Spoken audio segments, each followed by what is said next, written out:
Imagine being at 19 years old.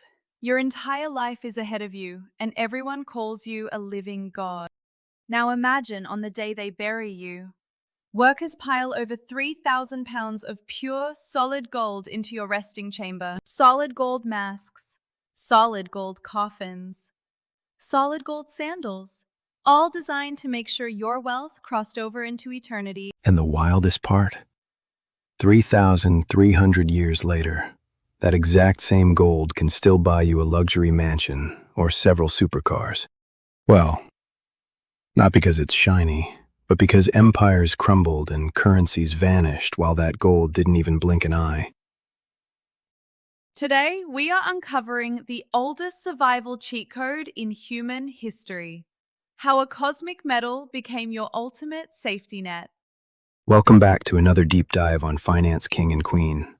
If you're ready to master your wealth and uncover history's wildest financial secrets, you are in the exact right place. Subscribe now and hit that notification bell so you never miss a secret. Let's get into it. To understand why Tutankhamun had a mountain of gold, we have to go back way before ancient Egypt to universe creation.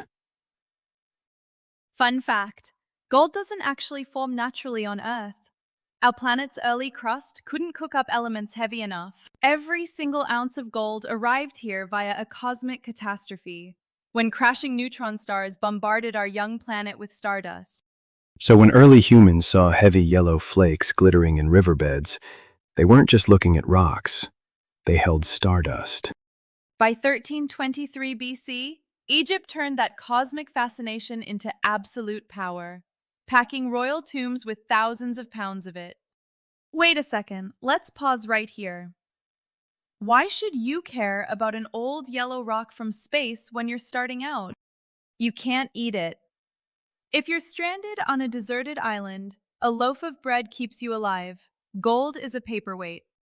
Economists call this the barbarous relic argument. But the secret keeping gold at the top is scarcity backed by chemistry. Trees grow, and governments can print 1 trillion paper dollars overnight, which, spoiler alert, they love doing to crush your savings. Yeah, tell that to anyone watching inflation destroy their grocery bill right now.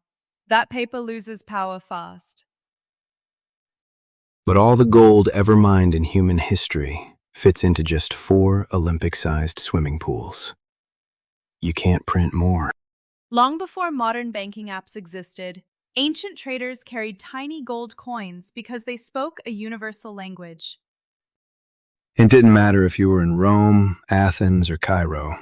A gold coin bought the exact same amount of respect and goods.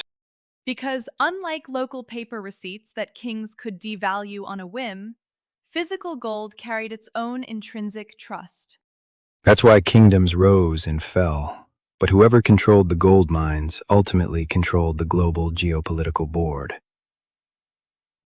It became the ultimate anchor. When politicians played dangerous games with local currencies, smart money always fled to gold. And that exact survival instinct is what paved the way for the modern financial systems we use today. So how do we jump from a pharaoh's tomb to your phone screen tracking modern gold prices today? Simple. Global trade. For centuries, countries tied paper money directly to gold via the gold standard, making cash a claim check for vault gold.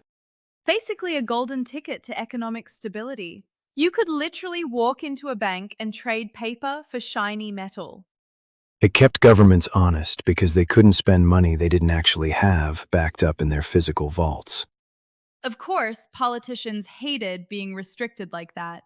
Modern economies needed room to grow, expand, and handle crises. So eventually, governments cut the cord and dropped the gold standard, entering the era of pure fiat currency. That means today, your cash gets its value purely because the government says so, not because it's backed by gold. But did big players stop caring about gold? Not even close. Central banks worldwide still hoard tons of physical gold bars. In fact, global central banks have been buying physical gold at record-breaking speeds over the last few years. Why? Because when stock markets crash or geopolitical wars break out, Institutional giants run straight back to the ultimate survivor asset. All right, let's bring this all the way down to earth for your everyday life. You aren't an Egyptian pharaoh. You don't need a tomb, and you definitely shouldn't be burying heavy gold bars out in your backyard garden.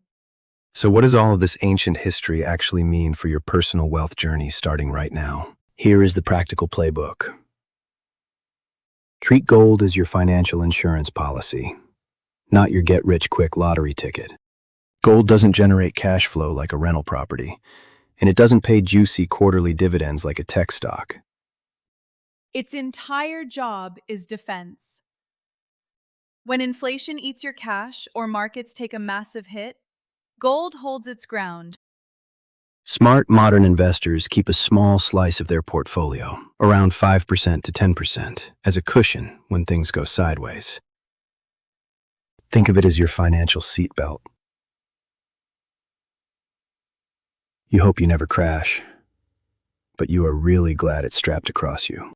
If you enjoyed unlocking history's biggest financial secrets, hit subscribe, drop a comment below, and we will see you next time.